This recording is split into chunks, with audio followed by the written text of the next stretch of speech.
Welcome, and thank you for tuning in to the Human Training Your Dog is Begging You For podcast. If you are needing help understanding your dog and their behaviors, you've come to the right place. I'm Charles Countryman, joined by my wife, Laura. We are the co-founders of Canine Culture Dog Training here in Dallas. Good morning, Laura. Good morning. And as always, we have a senior trainer and head of dog evaluations, Wyatt. Good morning. Good morning. All right. So if you are struggling with training or behavioral or emotional issues, that is really the focus and the point of why we do the podcast. Our goal is to help you understand your dog better, learn more about creating behaviors that you'd like to see more, hopefully replace some of those behaviors you'd like to see less, and have help you basically have a dog that's a joy to live with. And on today's episode, guys, we are going to be talking about leadership and advocating for your dog. Yay. Yeah. I don't think hardly anybody understands this. I don't think they understand how important How it is. important it is. They know leadership, but they don't understand what that looks like, what that means, and how utterly important that is. Yeah. So, give a good example.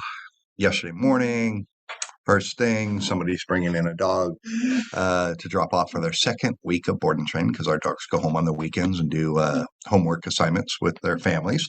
And then they give us feedback on how, everything went each weekend. But that dog was just finishing up its first 5 days of training, Monday through Friday. And it's dog reactive, not ridiculously dog reactive, but it is, slightly dog reactive. Yeah. And that's the main reason they brought him in. And the mom commented when she was dropping it off how the weekend went.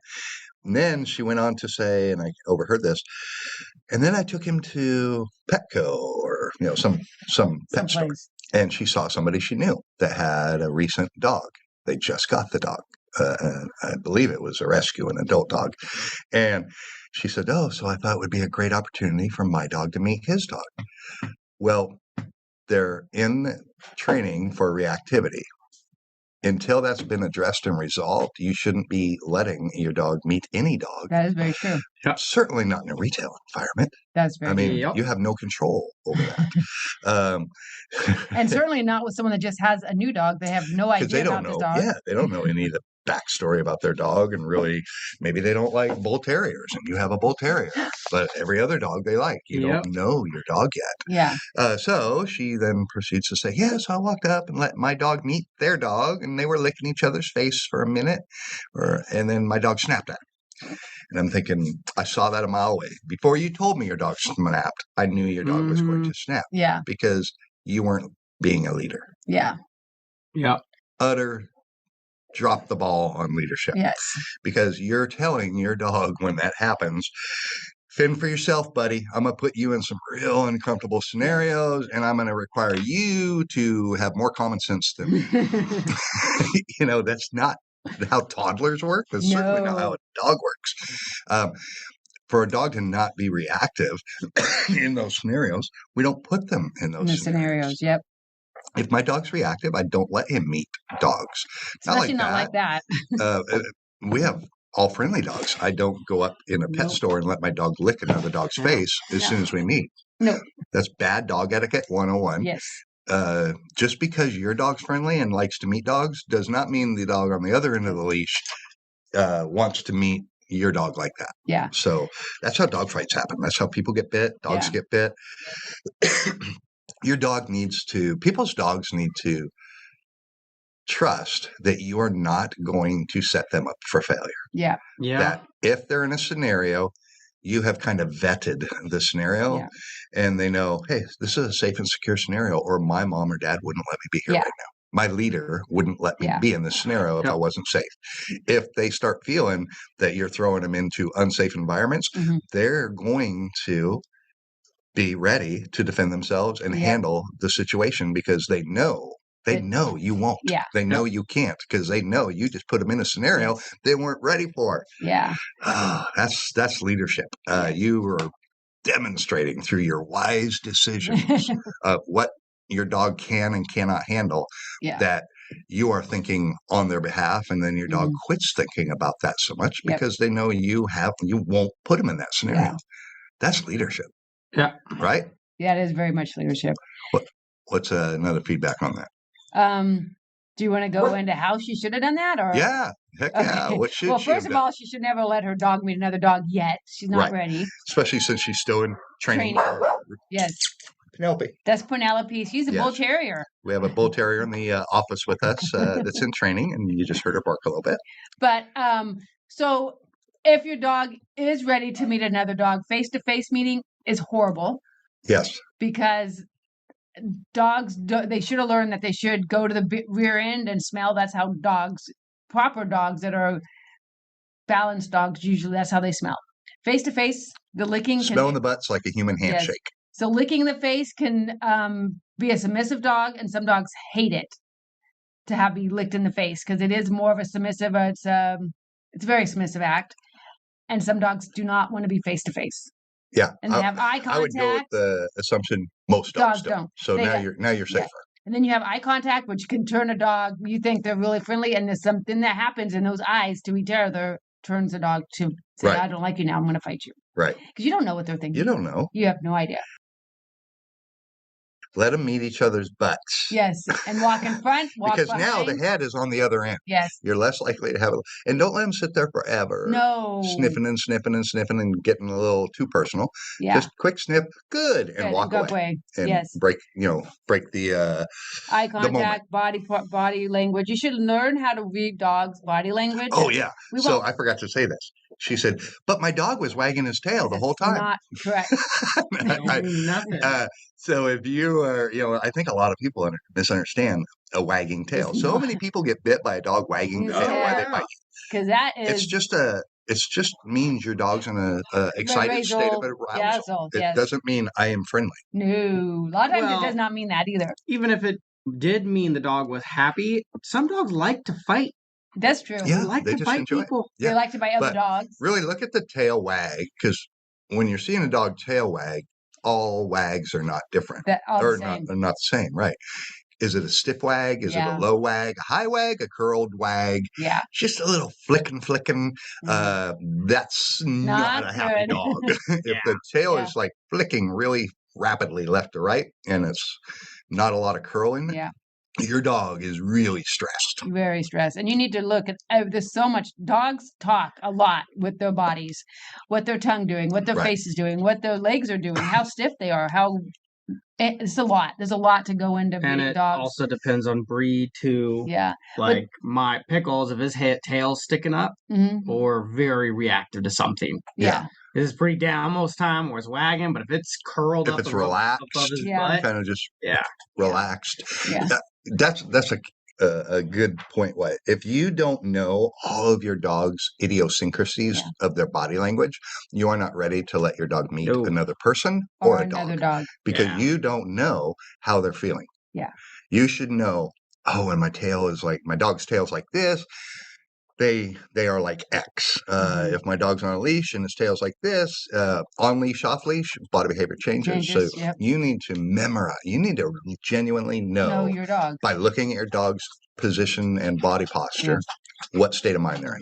If you don't know that, don't meet anybody. Yeah, because realistically, in those situations, you got to be very proactive about it. Yes. Right. If you're waiting till they're both fixating in each other and locked up, you've already the first person that's going to pull their dog away, the other dog's going to lunge probably going to create a reaction. Yeah. Good point. Yeah. You're looking to prevent any reactions, not treat them after they happened. Yeah. If it happened, you put your dog in a scenario they were not ready for, and that's your fault, not your dog's fault. And the problem with that is now your dog has gone over threshold. Now your dog has learned what they can do to get away because we probably left. Right. So everything about the whole situation. So that basically reinforced that's a good behavior because when I snapped at that dog, we left. All the dog disappeared and we left. So hey, that works. I'm going to do that again. More. And so you inadvertently reinforce the behavior you're trying to make go away. That's why dog parks are horrifying. Yeah. Because you put so much work. If you do put so much work and hours and all this stuff in your dogs,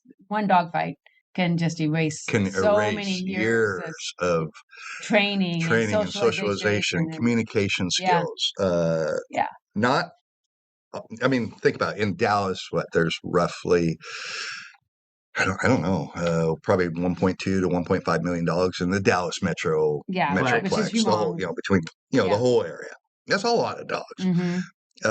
So if you go to a dog park, if everybody took their dog to a dog park, then every dog park you go to, there'd probably be 1,000 to 2,000 dogs in that dog park. Okay. And this is just me making up numbers, but it would be a hell of a lot. A lot of doggies. When you go to a dog park, there's usually 4 to 20. Yeah. So that means most people don't take their dogs to dog parks. That's right. Yep. And unfortunately, a lot of people that do take their dogs to dog parks don't realize their dog doesn't enjoy it. Yeah. So that's like taking a first grader to a first day of school, dumping them off in the playground, say, I'll see you tonight, and leaving. Yeah. They're intimidated. They're nervous. They're uncomfortable. You pick them up, ask them how the day went. Oh, good. And then, or bad. And then you do it again. But next week you take them to a new school. You keep making them go to new schools every week. Yeah. They're always feeling uncomfortable. Yeah. Because they never get to just meet a little kid or two and develop a bond and a relationship and start playing. Now I know most people tend to go to the same dog park, but you cannot, it's not a class. You don't know what dog. Everybody's not signed up to be at, first grade this week. Yeah. So the dogs that come are going to vary. So there's always a little bit of stranger danger. There's always, oh man, I don't feel comfortable because the dog that I bonded with last week ain't here. Dog parks are just, man, that's why I call them fight clubs. They're bad. You could have that social butterfly and you're like, man, my dog loves this. That's great. But find a dog or two that they can have play dates and with. Get their phone number and have play dates. And then meet at the dog park. Yes. So now, a lot of dog parks have 2 or 3 areas. And then you're monitoring, hey, there's some rowdy guys here and maybe we should go to a different area. Figure something out. Make it an enjoyable play time. For your dog. And unfortunately, a lot of people do bring their dogs to dog parks. Their dog genuinely does not enjoy it. Does not mean they have a bad dog. Just means he doesn't have good it's either they don't enjoy it and the owner thinks they do, or they don't know how to do it. Yeah. And the owner ain't teaching them how to do it. So now he's running around being a gangster. Does not make him a bad dog. Nope. It makes him an untrained dog. Yeah. Yeah. That's all. There's just no social skills. Training isn't always about obedience. No, in fact, it shouldn't be. Yeah. Like we always say, obedience is just a foundation we use to teach dogs how to communicate with us so we can teach them more advanced concepts. Yeah. Just to be a good dog you could take places and just not be psycho.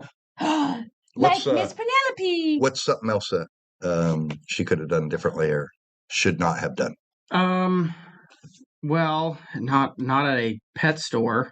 She shouldn't have done any of it. The first weekend, she should have stayed home and done homework. Yes. Take her dog for a dog walk. Test all that stuff out, but don't test the social skills yet. Yes.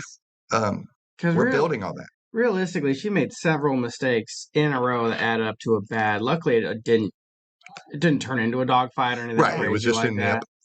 But even no crime, no foul. The other guy said, "Hey, no problem." If any issues like that happen, you got to really think about yourself.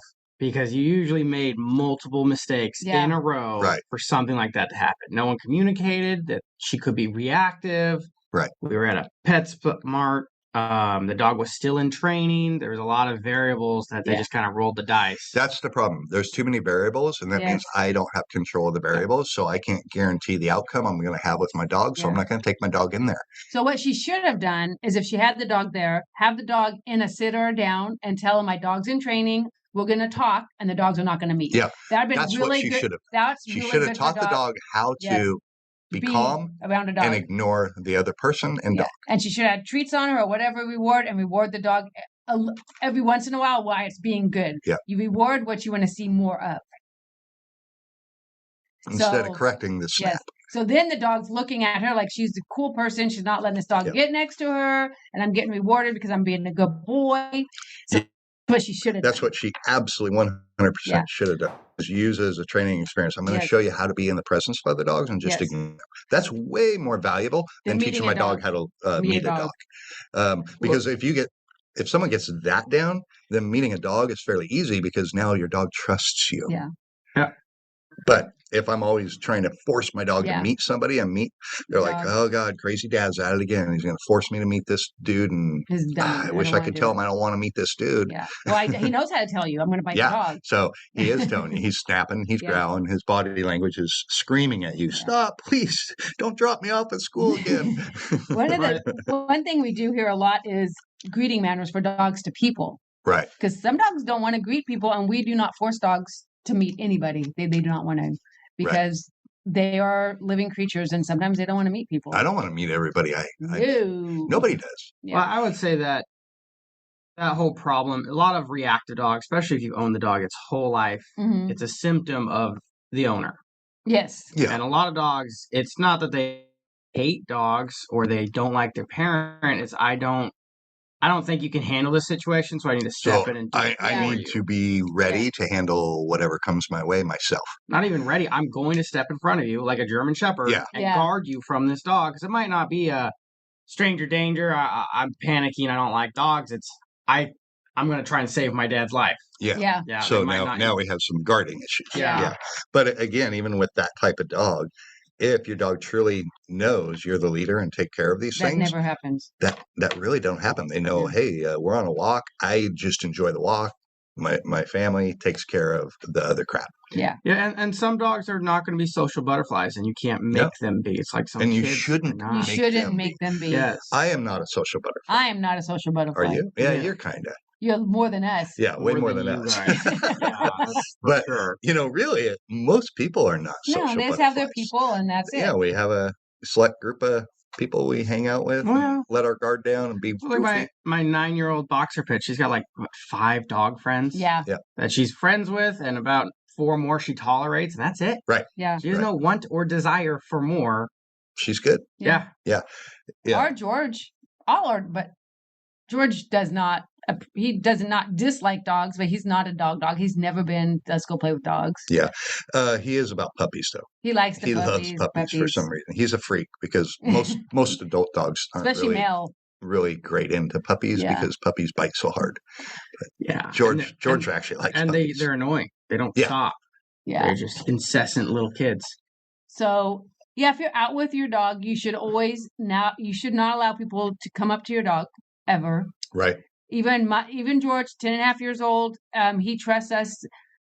He'll trust us so much we can have him sit and a dog try to kill him, and he's looking at us like, okay, how should I react? Or, should I be? He doesn't. He's just like waiting for us to handle it. So it's not like I'm afraid of him doing anything, but it's his choice to go up to meet people. Right. And I advocate for him all the time. I will step in front of dogs when dogs come up to him, because it's not appropriate. Think about if you had a little kid. You don't let some 6-foot man come up and just start petting your kid. Yeah. Your toddler and go on hug the head, your kid. Hug your kid. Pick your kid up. Right. It doesn't happen. Actually, that's a better point of view. We don't let strangers go up and grab our 4-year-old and pick him up and hug him on the street. We would slap him across. That's basically what a stranger is doing to your dog. Yes. They're in their utter intimate personal space, manhandling their head. Yeah. And they're like, I'm uncomfortable. Yeah. And you're letting them. You don't let anyone do that. Toddler, don't let anyone do that to your dog. Let your dog warm up. And I just say, let your dog decide if they want to meet the people. And then make sure the person wants to be met or the dog wants to be met. You always ask, can my dog meet your dog? Nah, my dog's not really into dogs. Okay, cool. He won't meet. Yeah. She did not do that. No, she did not do anything correctly. Talking to her, the guy probably would have said yes, because they both made huge mistakes in that scenario. But she should have just. But she missed a great training opportunity that you mentioned, Laura, and that is, you're not there to meet dogs. You're there to sit in the presence of other dogs. Yeah. And we send home. Just enjoy the world. And we send home, it's a book, but it has a homework and a whole bunch of other stuff. And one of them is how to take your dog on field trips while they're in training. Right. And it's very detailed, and it's not let people go up to your dog. And we're not saying don't let your dog meet people. Yes. Yeah. But in training. First, you got to know the body language of your dog. we're saying that if you want your dog to meet someone, you got to let them decide if they want to meet that person. And then make sure the person is okay with it. Yes. Or the person's okay if your dog meets their dog. Yeah. Always ask. You need Just to ask. But also, if your dog says no, you just don't. Europe has hardly any of these issues because in European countries, dogs go virtually everywhere with their people. And everybody treats them like a service dog. Nobody goes up and just accosts a dog. Pets somebody's dog. You treat it like it's a service dog. May I pet your dog? Yeah. And most dogs their dogs are just like ours. They don't love everyone. Yep, that's very true. I mean, there's no difference in temperament and personality and behavioral and emotional issues from one continent to the other. Golly, I had a thought that I did too, and I don't remember what it is either. Oh shoot! Advocate. I can't remember. All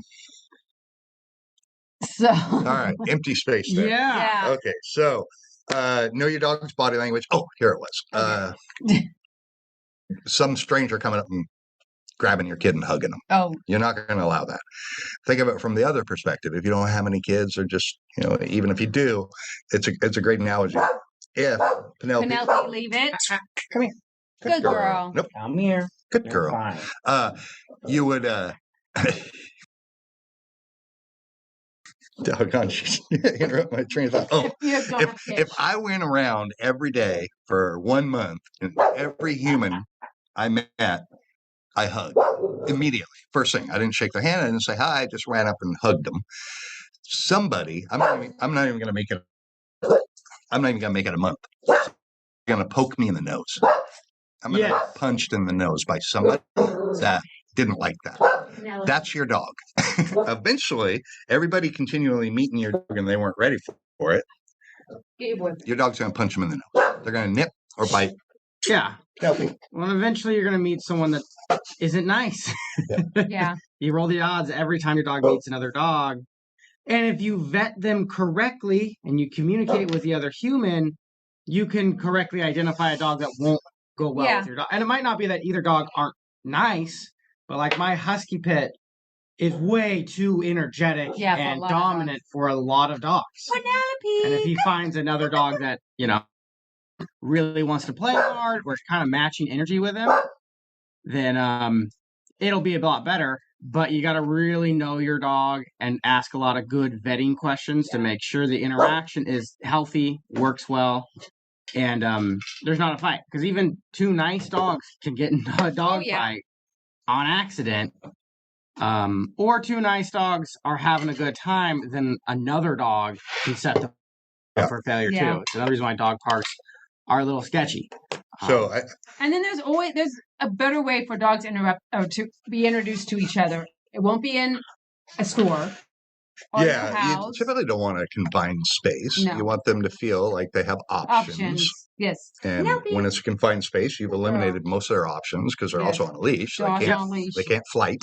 Yeah. All they have left really on the table is fight. Yes. Yeah. Dogs are like us, fight or flight. Good. And you've taken half the options away. Scary part is there is a point of I either have a really long line, which is the safest way, or you got to let your dog off that leash because when they play, they run away and they come back. But that's after you know that the dogs are good. You just got to get knowing them when your dog's on a leash. They're way more prone to be reactive. How people should really look at leadership is practice the behaviors you want to see more. Let your dog know. Practice without making mistakes. So go to a lot of neutral and common areas that you're always going to be. So that way you can get really good at leadership in easy environments. Cheat.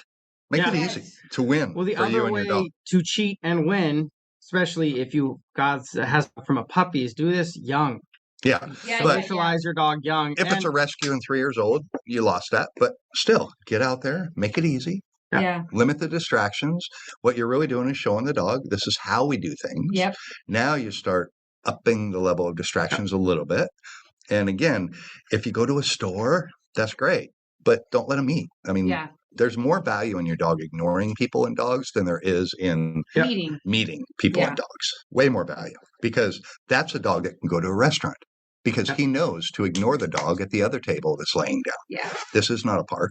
If you never spent the time to teach him the value of ignoring, you're probably going to struggle going to a patio restaurant, or you're never going to go to one because they're going to kick you out. Because that's what people do wrong, is they always let their dog always play with another dog. Yeah. And if dog never learns not to do that. And if you live in an apartment, well, you know what? That's not in the elevator is probably not a great place to play, especially if the next dog coming in on floor 7 didn't want any part of it. Yes. Where are you going to go? One of the things I tell a lot of people is our end goal is we're not making robot dogs here. We make dogs that make really good decisions consistently, so you don't have to micromanage them. Because they have a pattern of decisions to base their decision on. There are some decisions we do not want them to ever make, and who to meet and who to greet. Right. We'll let that. We make that decision. If it's like, hey, you ignore people, and then I'll say, hey, go say hi. And if they say no, then that's you need a command for that. Yes. And we say, go say hi. If we haven't said go say hi, don't go say hi. Yeah. And then we also have break. Markers are amazing. So we have breaks. So the dog is now free to go play with the other dog. Right. So dogs should always be under command. But if you're out and about, your dog probably should be. That one's hard. It took me about 2 months to really instill into Pickles, my husky pit, that you saying hi is not off the leash, wild town, be a hellion with this dog. No, you're doing calm meet and greet stuff. And if I think it's a good fit, then I'll say break. And then the dog. Then I said break. So now you go dog. Yes. Right. But that's a progression. You just don't say, hey, they met. They look like they love each other. Break. No. We don't really know yet. Just because I met someone I like does not mean I want to spend a night at their house. Practice. Good leadership skills where you don't really need it. Yep. In your house, your backyard, the community you naturally live in with limited distractions. So that way you're really showing the dog, see, if I'm on the leash and I'm with you, I've got crap handle for you. You don't need to be worrying about anything. Then you start stepping it up and adding a few more distractions. More value in not meeting a dog or a person than there is in meeting a dog. Yep. If you want them to meet, they meet under command. Go say hi. They don't make the decision for you. Yeah. So hopefully that was helpful. That is so important. Yes. That's more important than sit. That's more important than lay down. That's more important than this subject's more important than most commands. Especially if you have that 3-year-old rescue that isn't perfect, that you couldn't mold from a puppy. You really got to take it slow and really set them up for success. And it might take 2 years for your dog to ever really meet. Some dogs really have an underlying emotional quadrant or issue that it takes them a while to work all those things out. I mean, it takes a long time for humans to work some crap out. Oh, yeah. But once your dog trusts you and know you're going to step in front and not allow something to happen to him, your dog's amazing. Your dog will be with you. People are going to start commenting, I wish my dog was like that. Yeah. It's because you did the hard work of showing them. Yes. Look at me. I'll let you know how I want you to respond. Yes. That's the biggest thing is people, the dog paying attention to you. Not 100% of the time, but they always are checking in. Yeah.